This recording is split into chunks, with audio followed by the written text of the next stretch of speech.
The history of relationship expansion. Well, let me give you just a little bit of insight. Again, I'm an ex-IBMer from the early 80s, through the 80s, early 90s. I got into professional services in the early 90s and joined a firm called the Revere Group. And it was really my first taste of professional services. And had a great run there. Greg Buseman and Jim Engel are here from the Revere Group.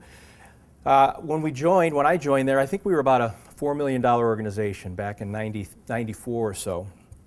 And I will tell you, and this is not an indictment of Revere, but it was I realized I wasn't in Kansas anymore. Comparing my IBM world to the world of professional services. When it comes to client development, IBM was all about rigor and discipline. It was all about the client. It was client-centric. We planned around the client. Penetration strategies, all those sorts of things. But when it comes to pro services, not only Revere, but most professional services firms, it was all about being technically competent. Great technical competence, the assumption was, will carry the day relationally with the client. Well, that used to be the case, I believe. I don't think that's the case anymore. You used to be able to differentiate yourself based on service delivery, based on technical competence. Unfortunately, that has become commoditized. The game has changed. So we worked very hard at Revere and other firms that I've now worked with at elevating the client development function to be an equal partner with service delivery, rooted in process, rigor, discipline, handoffs, a clarity of roles and responsibilities, compensation to align everybody so that we're all marching in the same direction. I left Revere at the end of 2001, started Gray Matters in 2002 with the idea of helping other professional services companies raise their game around their client development function. That was it.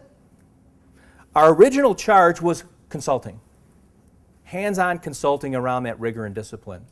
3 years into our work, I was working on a project at Deloitte. And my client said, hey, your consulting is real nice, we're going to continue with it, Dave, but I have some other needs. Can you help me? In fact, they're rooted in training, skill building. My original reaction was, no, I don't do training. I've got a bad view of trainers. I assumed my client wanted me to do some sort of sales training for his sales guys or sales training for his rainmakers.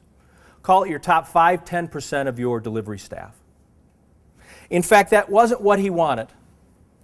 He said, that's not what I need. I got that covered. There's a lot of vendors and providers out there around that.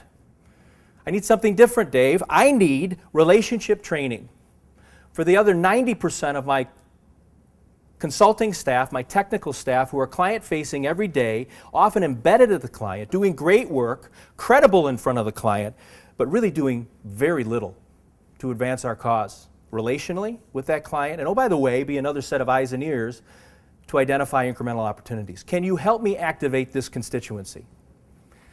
Serendipity.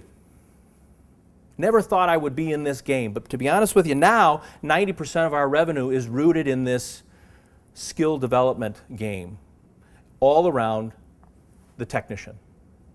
We've now delivered this, as I mentioned, to over 1,500 consultants across all the disciplines, because fundamentally, all those disciplines, IT, audit, tax, all the ones I mentioned, suffer from the same problem. They're technically competent and struggle with the client development piece. Does it make sense?